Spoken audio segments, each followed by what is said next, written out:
आता तुम्हाला लग्नाला 2 वर्ष झाली आहेत. तुम्ही आता डॉक्टरांकडून गायनेकोलॉजिस्टकडून ट्रीटमेंट घेतली. 2-3 महिने 6 महिने ओव्ह्युलेशन इंडक्शन केलं, गोळ्या दिल्या, मूल नाही राहिलं. आता तुमची पाळी रेग्युलर आहे, त्या म्हणजे अंड बनतंय.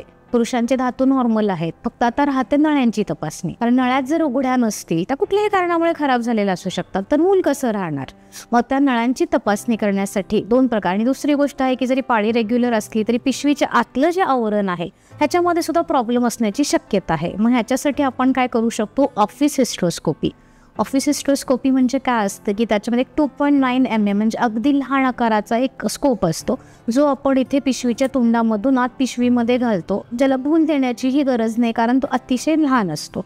आणि ज्याच्यातून आपण आतलं पिशवीचं आवरण कसं आहे हे आपण बघू शकतो की आत TBमुळे तर ते डॅमेज झालेलं नाही आहे किंवा आत अगदीच सूज आहे बॅक्टेरियल इन्फेक्शनमुळे, हे आपल्याला कळू शकतं.